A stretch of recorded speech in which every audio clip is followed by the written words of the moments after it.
Assalamualaikum warahmatullahi wabarakatuh. Sudah terbukti sosok wanita muda yang melakukan upaya ingin menyerang istana negara adalah bagian dari orang yang terafiliasi dengan kelompok Hizbut Tahrir. Dilacak jejak digitalnya oleh Badan Nasional Penanggulangan Terorisme atau BNPTRI, orang ini ada hubungan langsung maupun tidak langsung dengan organisasi terlarang Hizbut Tahrir Indonesia.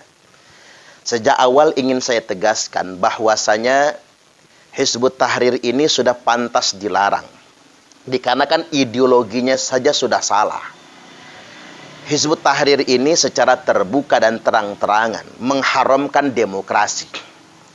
Berarti memang dia tidak mengakui proses politik yang ada di negeri ini. Berikut juga dia mengharamkan produk demokrasi, termasuk mengharamkan sistem kenegaraan kita, yakni Negara Kesatuan Republik Indonesia. Orang-orang Hizbut Tahrir secara terang-terangan mengakui negara kita ini negara kufar, negara kafir. Sistem ini adalah sistem kafir dan harus diganti dengan sistem khilafah menurut konsep mereka. Ini kan sebetulnya ideologi bughah. Ini yang disebut dengan paham khawarij, yakni melawan negara, melawan pemerintah yang sah. Paham seperti ini tidak bisa berkembang di negara kita ini, karena negara kita merupakan negara kesepakatan. Para pejuang kita telah mengorbankan segalanya untuk mengusir penjajah Belanda, Jepang, dan penjajah yang lainnya. Dan kemudian kita sudah bersepakat dengan Negara Kesatuan Republik Indonesia. Lalu setelah sekian tahun kita merdeka, berusaha untuk menjadi negara mandiri dan besar, tiba-tiba muncul paham yang mengatasnamakan Islam, mengatasnamakan agama untuk merongrong negara ini, untuk mengganti sistem kenegaraan ini.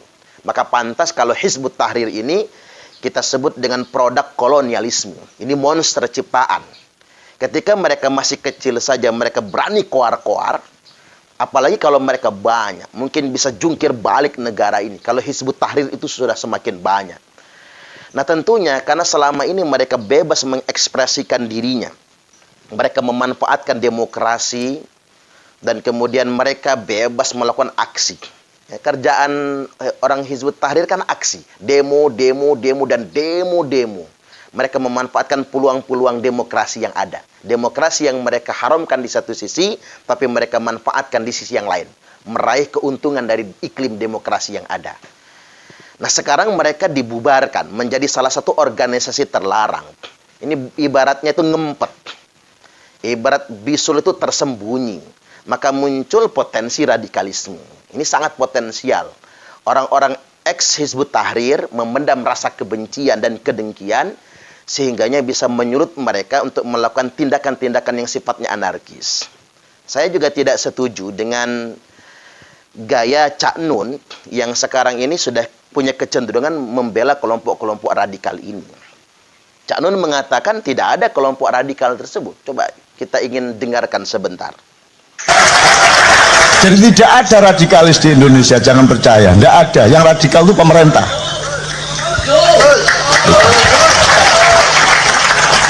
Begitu kamu bilang radikal, kamu sendiri radikal. Maka kamu merasa dia radikal karena kamu sendiri radikal. Betul enggak? Ukurannya dirinya sendiri. Perpu itu sangat radikal. Tidak berarti saya setuju HTI yang menojok kementus kan gue. Oke.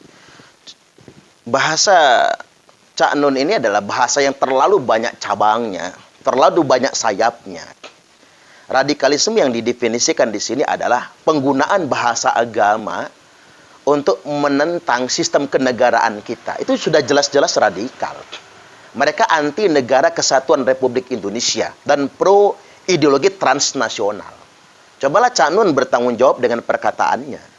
Seandainya kelompok-kelompok yang mengatasnamakan agama ini untuk mengkafirkan negara, melawan negara ini, mengkafir-kafirkan Pancasila ini banyak, dibiarkan berkembang di habitat Republik Indonesia ini, seperti yang diinginkan oleh Cak Nun, apa jadinya negara kita ini? kita akan sangat repot mengatasi mereka semua kalau mereka sudah terlanjur banyak. Cobalah kita bercermin bagaimana dengan kejadian di Timur Tengah.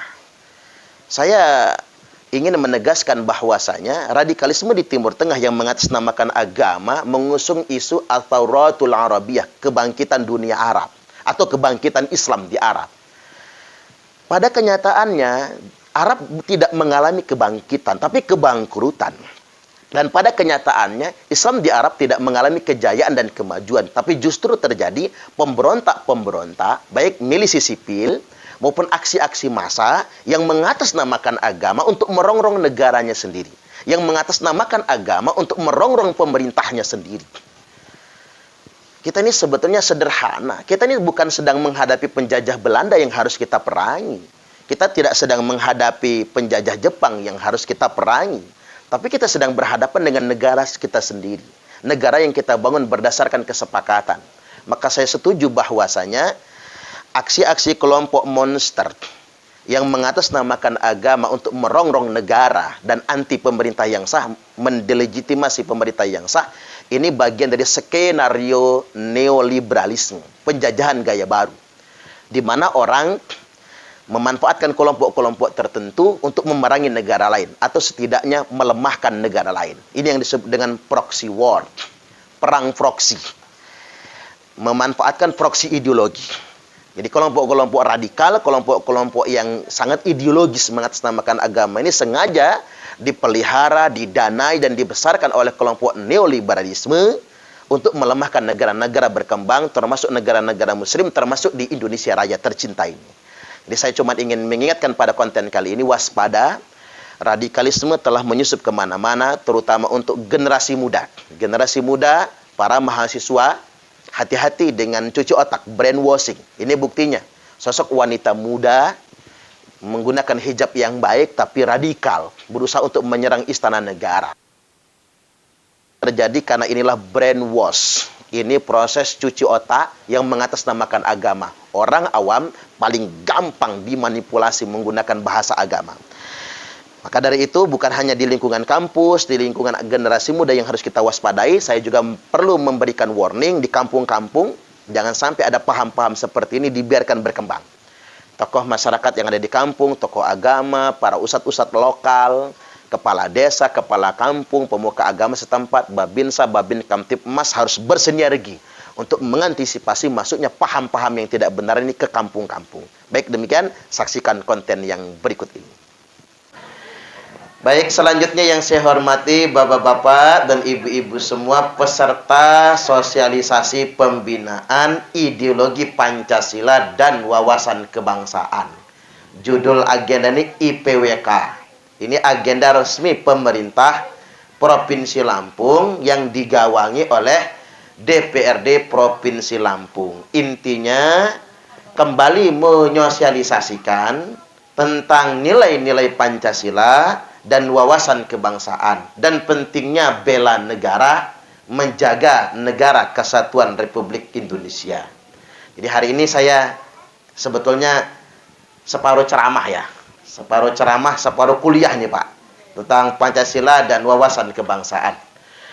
Enggak banyak yang hendak saya sampaikan, poin-poin penting saja sebetulnya. Begini Bapak Ibu hadirin rahimakumullah, belakangan ini kita dihadapkan dengan fenomena. Pertama, banyak generasi muda yang sudah tidak paham Pancasila dan wawasan kebangsaan. Ditambah lagi ada problematika baru. Ada orang-orang yang hendak membenturkan antara beragama dan bernegara. Menggunakan bahasa-bahasa agama untuk menentang negara. Kemarin yang rame khilafah ya Pak ya. Khilafatul Muslimin misalnya. Hizbut Tahrir ya. Yang mau mendirikan khilafah itu. NII. Mereka ingin memberontak kepada negara dan mendirikan negara sendiri dengan label mereka. Pada kesempatan kali ini yang akan menjadi titik tekan yang hendak saya sampaikan. Kita mulai Bapak Ibu dari poin pertama. Indonesia ini dibangun berdasarkan 4 pilar kebangsaan. 4 pilar kebangsaan kita, nomor 1 Pancasila sebagai ideologi negara. Yang kedua, Undang-Undang Dasar 1945 sebagai konstitusi.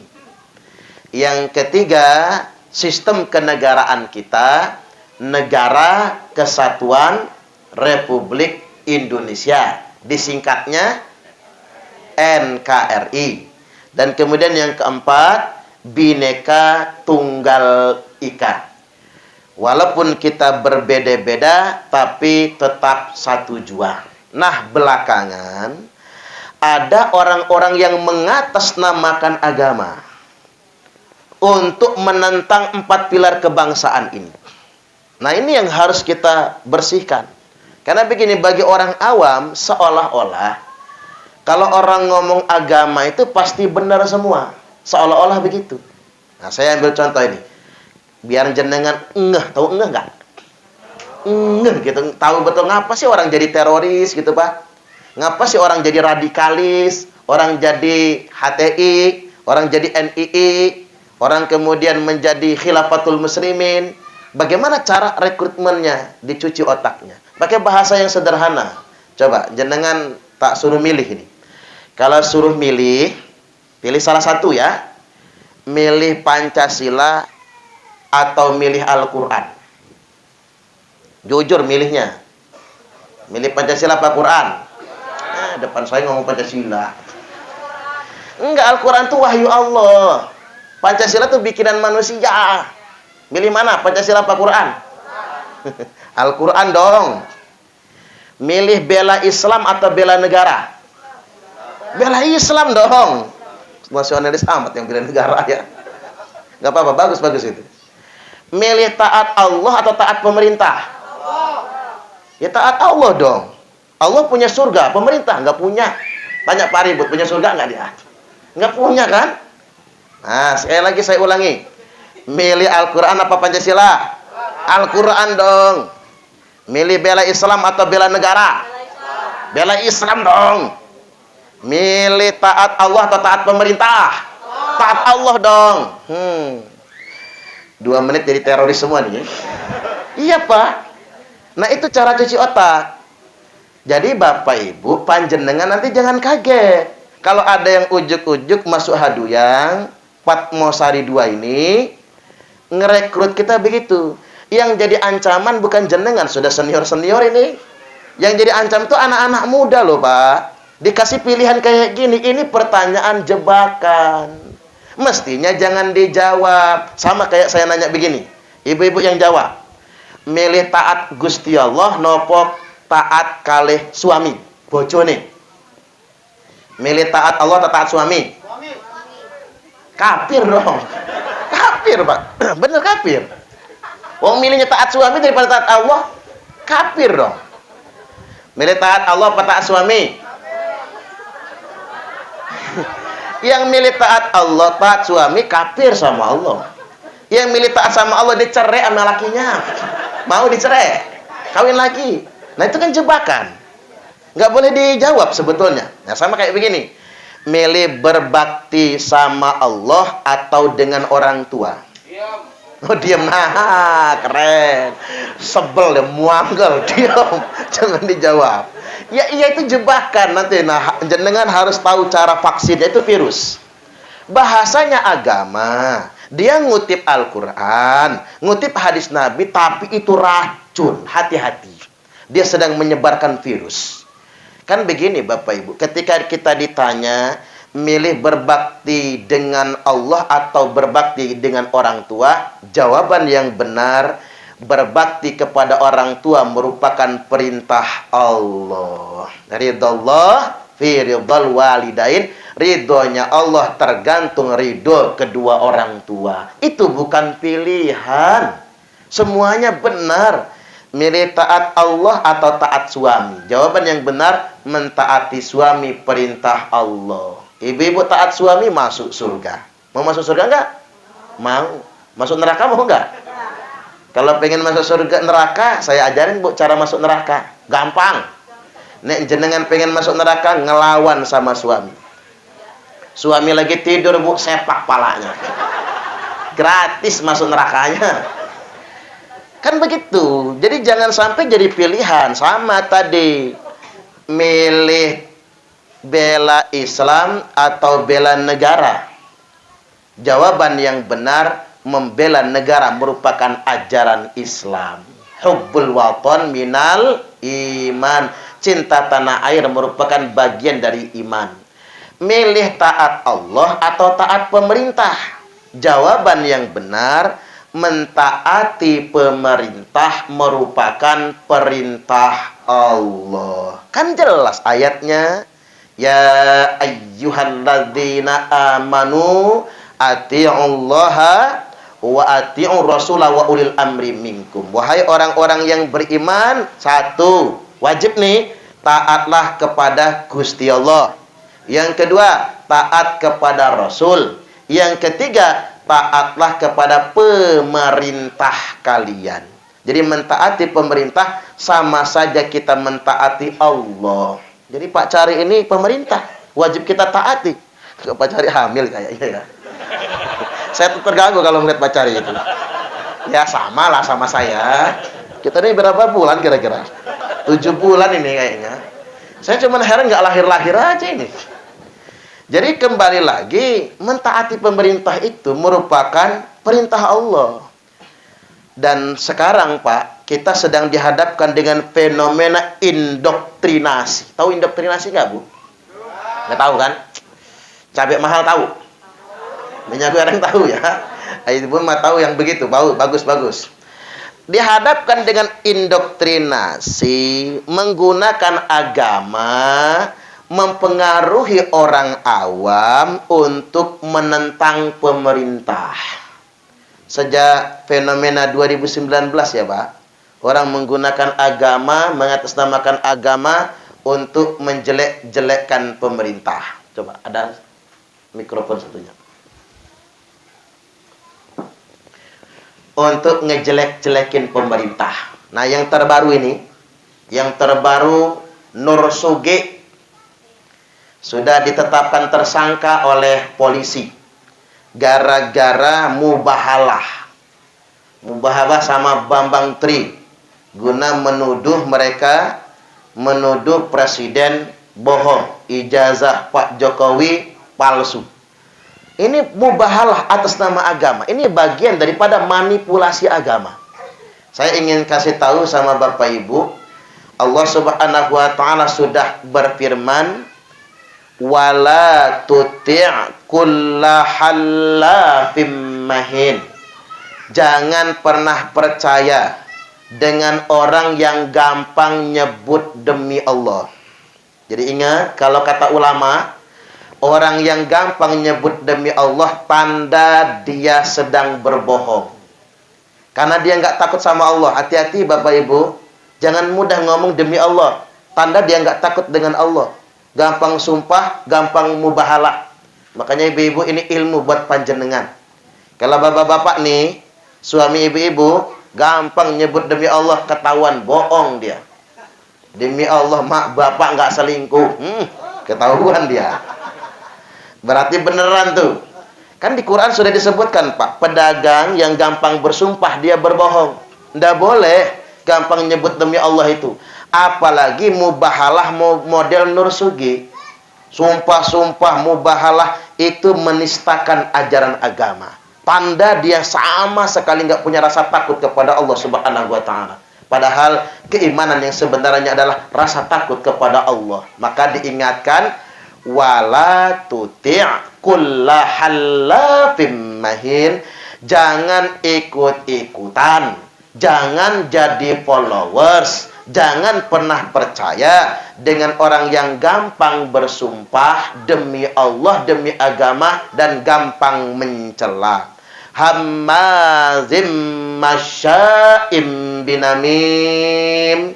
Dia menyebarkan ujaran kebencian, hinaan, celaan, menyebarkan berita bohong, binamim, yang tujuannya untuk adu domba. Nah, balik lagi, menggunakan bahasa agama untuk melawan pemerintah yang sah. Nabi sallallahu alaihi wasallam telah bersabda, "Man kariha min amirihi syai'an." Barang siapa yang tidak suka sama pemerintahnya atau enggak suka dengan kebijakan pemerintahnya, sabar, fal yasbir. Enggak semua kebijakan kepala desa Hadu yang Bapak Ibu senang, betul enggak? Ada yang enggak senang kan? Enggak semua kebijakan presiden kita suka. Yang namanya presiden tetap manusia biasa. Pak Soekarno, Pak Soeharto, B.J. Habibie, Gus Dur, Megawati, terus SBY, terus Jokowi, terus belum ya. 2024 nanti wallahu alam siapa presidennya. Ya jangan-jangan saya lagi. Wah, Presiden Suparman Abdul Karim. Pokoknya warga Patmosari 2 ini Pak ajak ke Istana Negara nantinya. Kalau saya jadi presiden, saya janji Pak Sahlan saya mau jadiin menteri, Menko Polhukam, Pak Ribut Menteri Dalam Negeri, Pak Tarmo Menteri Pertanian. Siapa yang memilih saya ya? Kali hancur negara saya. Ya kan presiden itu mau siapa saja dia manusia biasa. Gini begini. Ya wajar dong ada kurangnya, ada lebihnya. Orang mau like and dislike, suka atau tidak suka wajar. Tapi ingat Bapak Ibu, apabila kita nggak suka dengan kebijakan pemerintah, bukan ngelawan, bukan ngeberontak, bukan nyaci maki pemerintah, malahan fal yasbir, sabar. Fa innahu man kharaja minas sultani shibran, karena sesungguhnya yang melawan pemerintah, memberontak pemerintah, walaupun cuman sejengkal. Sejengkal nih dikit artinya tumma mata, lalu dia mati, mata mitatan jahiliyah, matinya mati jahiliyah. Ingat, walaupun yang ngajak kita ngelawan pemerintah tuh pakai jubah, demo berjilid-jilid lan bersilit-silit misalnya. Saking banyaknya Pak, pakai jubah nyengser di tanah, janggutnya tekan udel umpamanya, udeng-udengnya tekan jurut pelapon, tapi isinya ngajak kita ngelawan negara, ngelawan pemerintah yang sah, menjelek-jelekkan Pancasila. Dolun mudilun, itu sesat dan menyesatkan. Jangan ikut-ikutan. Kalau mati, mata mitatan jahiliyah, matinya mati jahiliyah. Jadi ngelawan pemerintah bukan mati sahid, mati sangit. Jajal kalau nggak percaya. Nggak boleh Bapak Ibu.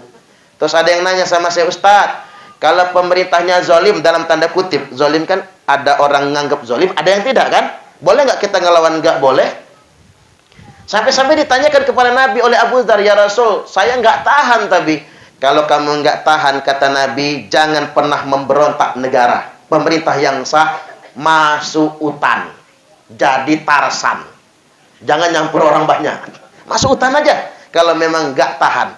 Nah ini agama Bapak Ibu. Nggak ada satu pun dalilnya dalam Al-Quran dan hadis yang membolehkan kita melawan pemerintah yang sah. Jadi kalau ada orang menggunakan bahasa agama untuk melawan pemerintah yang sah, itu tidak dibenarkan. Kata Nabi, maqad sallau, selama pemerintah masih sholat, ma'aqamu fikumus sholah, atau selama pemerintah masih membiarkan kalian semua sholat, haram melawan pemerintah yang sah.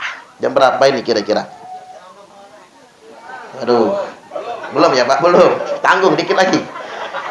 Yang berikutnya, milih Pancasila nopo Al-Quran. Nah ini saya ajarin Pak. Milih Pancasila apa Al-Quran. Saya agak terusik dengan ada ustadz yang viral nyebut begini, pemerintah Indonesia nggak wajib ditaati. Alasannya, karena pemerintah Indonesia nggak pakai hukum Al-Quran dan hadis dalam bernegara. Kacau ustadznya ini. Ini manipulasi agama Bapak Ibu. Saya kasih tahu kali panjenengan, Nabi tidak pernah mendirikan negara berlabel agama. Nabi nggak pernah mendirikan negara berlabel agama. Berarti kalau dia ngomong begitu, dia nuduh rakyat Nabi nggak usah mentaati Nabi. Oke, saya kembali ke Pancasila sama Al-Quran tadi penegasannya. Milih Al-Quran atau Pancasila? Jawabannya begini.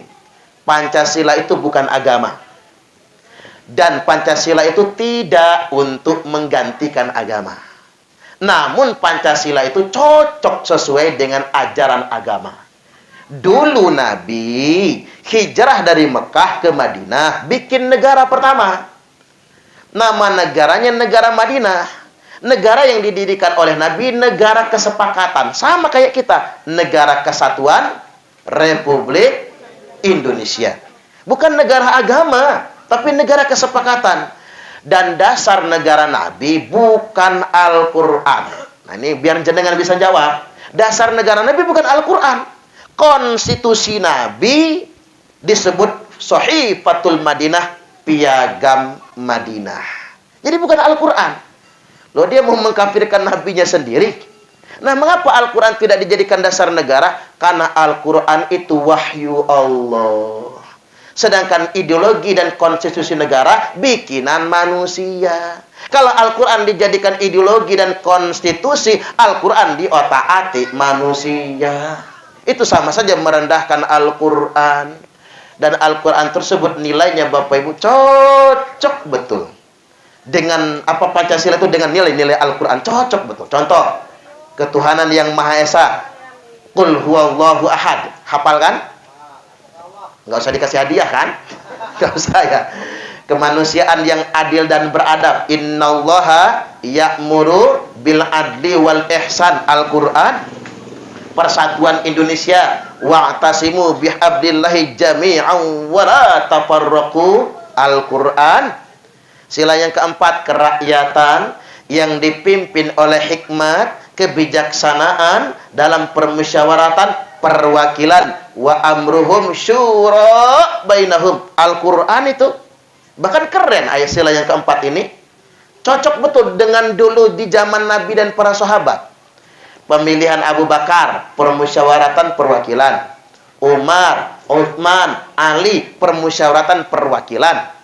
Malahan begini Bapak Ibu, demokrasi Indonesia lebih cocok daripada sistem kerajaan yang ada di Arab Saudi. Arab Saudi nggak pakai permusyawaratan perwakilan, raja, otokrasi. Pemimpin tertingginya itu aja turun-temurun. Nah, kita demokrasi kita sesuai dengan musyawarah mufakat. Nah, sila yang kelima, keadilan sosial bagi seluruh rakyat Indonesia. I'dilu huwa aqrabu littaqwa, berbuat adillah karena adil lebih dekat dengan takwa. Tapi begini, tadi jawabnya apa? Kita sudah adil belum? Belum. Oke, kita bedah. Ya, nggak apa-apa. Betul nggak apa-apa itu. Biar dengar sama anggota dewan kita tadi. Biar didengar. Begini Bapak Ibu. Saya ambil contoh sederhana ya. Biar didengar Pak Sahlan gitu. Subsidi BBM, gas LPG, sama listrik di Indonesia ini per tahunnya 400 triliun. Itu nolnya berapa itu, Bu? Nggak tahu kan? Coba jenengan pencet kalkulator, error kalkulatornya. Saking banyaknya, Pak. Oh, gitu.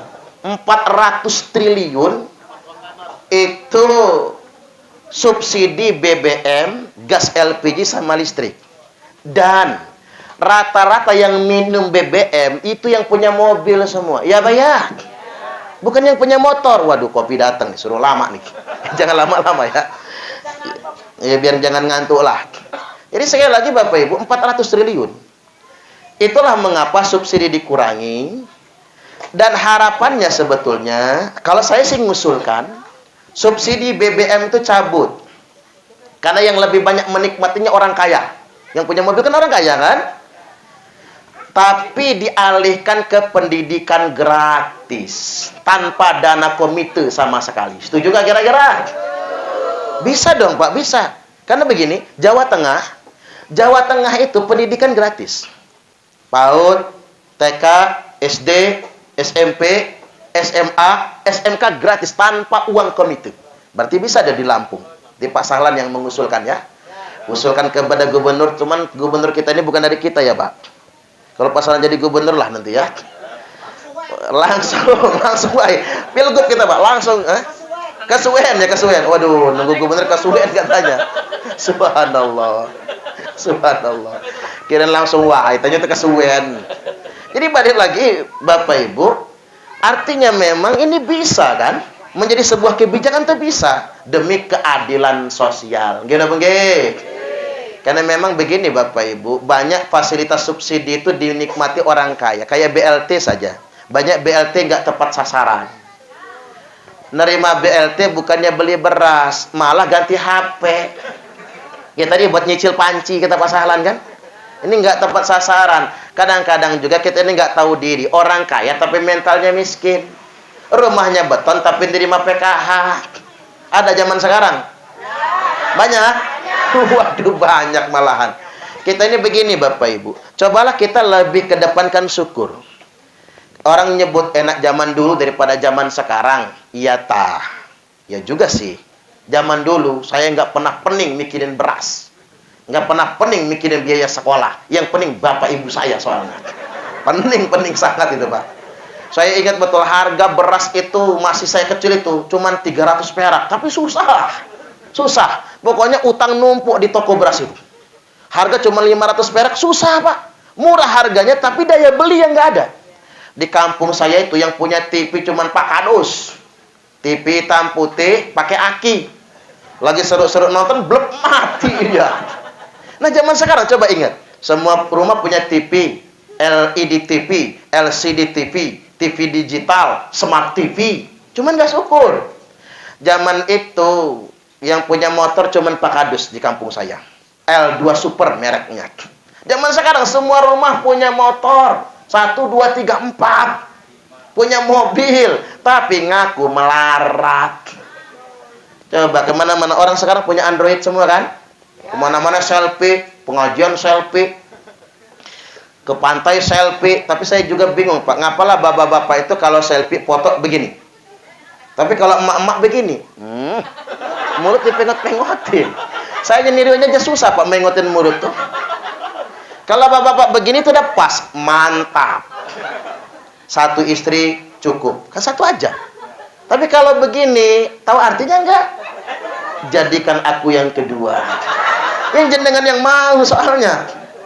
Nah, kadang-kadang sedemikian rupa Bapak Ibu. Saya ingin ingatkan, tangan di atas itu lebih baik daripada tangan di bawah. Lebih baik kita bersyukur saja. Sekarang ini banyak orang nggak syukur, terutama orang kota Bapak Ibu. Orang kota masuk ke Bandar Lampung itu, semua perumahan, depan rumahnya mobil. Maksa orang ngedidit mobil Pak. Tapi ngaku melarat. Makanya kalau kembali ke kampung adem. Kalau orang kampung kan lebih kaya dari orang kota. Orang kampung mah baik-baik. Kalau kita datang ke kampung, belum boleh kemana-mana kalau belum makan. Manjat kelapa. Kan kalau orang kota, kuat saudara datang ke kampung, ada yang ngunduh kelapa, mau bikin santan, ngunduh gori. Udah ketahuan tuh sayur gori. Nangkep ayam, nggak ditangkap-tangkap, dipancing-pancing nggak dapet, dibedil akhirnya. Dapet ayamnya. Tapi jajan jenengan balik yang kampung ke kota. Begitu di kota baru setengah gelas tehnya. Udah ditanya, habis ini mau kemana lagi? Pelit orang kota tuh. Bukan karena mereka miskin, tapi banyak cicilan. Rumah nyicil, mobil nyicil, motor nyicil, kulkas nyicil, sprint bed nyicil. Makanya ibu-ibu kalau pengen hidup tenang jangan nyicil. Penyebab penyakit bukan makanan, maka jangan terlalu banyak pantangan. Tapi penyebab penyakit pikiran. Pikiran yang paling membebani cicilan. Berarti dulu nyicil itu. Baik, satu hal lagi yang saya ingin ingatkan. Selain indoktrinasi melawan negara dengan bahasa agama, yang kedua, adu domba mengatasnamakan agama. Hati-hati dengan adu domba Bapak Ibu, terutama mendekati tahun politik 2024 mendatang. Hati-hati dengan adu domba yang mengatasnamakan agama. Nabi sallallahu alaihi wasallam mengingatkan, inna syaitana qad ayyisa ayya'budahul musanduna fi jaziratil Arab. Sesungguhnya setan sudah kehabisan cara untuk menggoda orang-orang yang rajin sholat agar nyembah setan. Nah, itulah kelemahan orang Islam Bapak Ibu. Sholat sudah rajin. Begitu sudah rajin sholat, rajin ke masjid, sesama orang sholat ribut, gontok-gontokan. Apa meneh wayahe ganti takmir masjid langsung musuh-musuhan. Mantan takmirnya pensiun ke masjid. Gak mau datang lagi. Takmir yang baru ganti cat masjid. Mentang-mentang takmir barunya PDI Perjuangan langsung merah cat masjidnya. Umpama ya, umpama. Balik lagi Bapak Ibu hadirin wal hadirat, ada kelemahan orang Islam, tapi Nabi kasih stressing di sini fi jaziratil Arab, khususnya di jazirah Arab. Saya ambil sederhana saja begini. Di Arab ada istilah Arab Spring. Kebangkitan Arab. Kebangkitan Arab itu Bapak Ibu bukan kebangkitan, tapi adu domba Arab, pekacauan dunia Arab. Ada kelompok-kelompok yang mengatasnamakan agama di Arab sana, mengatasnamakan agama, demo nggak selesai-selesai. Mirip lah sama di Indonesia ini. Demo nggak selesai-selesai, Pak. Tujuannya merongrong kekuasaan, hancur Timur Tengah. Tunisia, Presiden Ben Ali jatuh. Yaman, Presiden Ali Abdullah Saleh jatuh. Mesir, kacau beliau, Presiden jatuh. Libya, Muammar Gaddafi terbunuh. Irak, Saddam Hussein terbunuh. Suriah sampai sekarang hancur-hancuran. Irak sampai sekarang hancur-hancuran. Yaman perang saudara. Apa yang mereka katakan kebangkitan Islam, bukan kebangkitan Islam, tapi kacau balau. Agama tidak memperkenankan kita melawan pemerintah yang sah. Artinya kalau ada yang masuk ke Hado yang ini, Patmosari, orang mengatasnamakan agama, ecok-ecok roh polisi Islam, kebangkitan Islam, dia bukan ingin kejayaan agama, dia provokator, tukang adu domba, provokator. Terakhir, makanya yang gagah-gagahan, yang jago-jagoan tuh nggak usah ditiru. Toh mereka juga tidak akan mendapatkan kemuliaan dan kemenangan. Dan kalaupun ada perbedaan di kampung kita, ini tolong Pak D. Misijan selaku tokoh agama nggih, aparat kampung sedepat Pak Ribut, kalau ada aliran yang aneh-aneh berani tegas dikit nggak apa-apa Bapak Ibu. Mumpung kampung kita belum tercemar. Cuman kalau perbedaan biasa ya nggak apa-apa, itu maklum. Perbedaan adalah sesuatu yang biasa. Betul nggak kira-kira? Cuman kalau arahnya sudah ngajar radikal, suka membid'ah-bid'ahkan tahlilan, mengharam-haramkan yasinan misalnya ya, dan lain sebagainya, beresin. Jangan dikasih panggung. Suruh azan jangan. Suruh jadi marbot jangan. Suruh jadi imam jangan. Rusak nanti masjidnya. Kalau sudah dikuasai mereka, setuju nggak kira-kira? Nah, begitu. Kalau sudah setuju, cocok karena Allahu Akbar lagi ya. Betul ya Bu? Jangan dikasih angin ya. Kalau mereka ngajak debat, telepon saya. Kita nanti bahsul masail langsung Pak. Karena aliran-aliran begitulah yang mengancam kerukunan dan mengancam negara kesatuan Republik Indonesia. Baik, demikian mudah-mudahan ini semua bermanfaat. Dan Bapak Ibu bisa nonton channel saya di Ustadz Suparman Abdul Karim. Jangan lupa di subscribe ya. subscribe ya. Terus kalau pengen WA nanti tanya aja panitianya ya. Pak D Tarmo aja lah ya. Wallahul muwaffiq ila aqwamit thoriq. Wassalamualaikum warahmatullahi wabarakatuh. Iya Pak, barakallahu. Terima kasih. Terima kasih kepada Pak Kiai, Ustadz. Memang benar. Artinya kita ini tinggal di kampung